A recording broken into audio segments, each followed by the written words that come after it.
afterward, when collector Adam Lindemann bought it for $4.5 million, then a staggering price. While the art market has generally cooled, the Basquiat market has not. In May 2024, his 1982 painting, untitled, Elmar, was the jewel in the crown of the spring auction season, selling at Phillips for $46.5 million.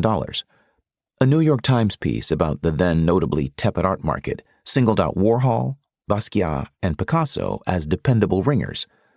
But Basquiat's legacy cannot merely be measured in dollars. By any estimation, Basquiat, a bona fide cultural icon, has firmly secured a place in the art historical canon. Says Koji Nua, partner and New York head of sales at Hauser & Wirth, who in 2016, as specialist for Christie's contemporary sales, predicted that Basquiat's work would break the $100 million mark, the importance of an artist has nothing to do with his financial value in a moment in time. Basquiat is a name you don't skip when you think of the most important artists of the 20th century. Meanwhile, the artist's popular audience has soared. An estimated 7,000 visitors attended the closing weekend of London's 2017 Basquiat Boom for Real show at the Barbican, the most popular exhibition in the institution's history.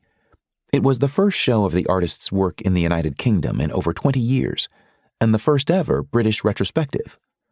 Boom for Real, which included about 100 images, ran from September 21, 2017, through January 28, 2018, and ultimately attracted some 215,000 attendees. This dazzling retrospective reveals the savage sweep of Jean-Michel Basquiat, an artist whose blood-spattered mouths and grinning human skulls captured the tragic arc of American history, exclaimed the headline in a rave review in The Guardian. Just a year later, Basquiat's work wowed Paris when the Fondation Louis Vuitton mounted two exhibitions that ran from October 3, 2018 to January 21, 2019, pairing Basquiat with Egon Schiele and attracting an astonishing 700,000 visitors by the time it closed after a week-long extension. Covering 4 floors and comprising 125 works, including paintings, collages, objects, and drawings, Jean-Michel Basquiat was the pet project of Bernard Arnault, the chairman and CEO of LVMH, Louis Vuitton Moet Hennessy, an early collector who lent a number of drawings and paintings to the exhibit and who, in a foreword to the show, personally anointed the artist among the most important of the second half of the 20th century. In the 9 years since the introduction to the last edition of this book, Basquiat has been the subject of several major shows a year, examining his work from nearly every angle. In early March 2019, the Brand Foundation inaugurated its new East Village location with a stunning, smaller-scale version of the Fondation Louis Vuitton retrospective, augmented with works from private collections and museums, including some of Basquiat's trademark pieces on rough-hewn stretchers. The must-see show was a New York Times critic's pick.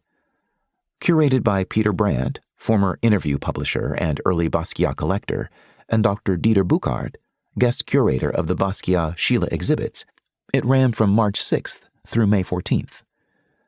The Brand Foundation retrospective was, in a sense, the artist's return to his early roots, but Basquiat would not have recognized the gentrified East Village neighborhood he once called his stomping ground, including the Foundation's multi-million-dollar renovation of a former Con Ed substation across from a housing project and just a stone's throw from the Fun Gallery on East 10th Street, where Basquiat's November 1982 show helped launch his career. Along with Miyazawa's prize $110.5 million 1982 Untitled Skull, the show featured such works as Charles I, a reference to Basquiat's idol, Charlie Parker, and St. Joe Louis Surrounded by Snakes, a not-so-veiled reference to Basquiat's relationship with his dealers. Pieces that, when first shown, originally sold for $6,000 to $10,000.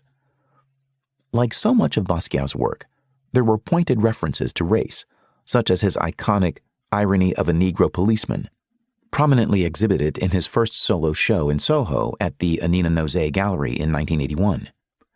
A more modest but unique show, Jean-Michel Basquiat, Xerox, opened in mid-March 2019 at Namad Contemporary on the Upper East Side and ran through May 31st. Also curated by Buchard, who has made a career of curating Basquiat shows worldwide. To keep listening to this audiobook for free, click the link in the description. It will take you to a free Audible trial where you can listen to this and many other books for free for 30 days.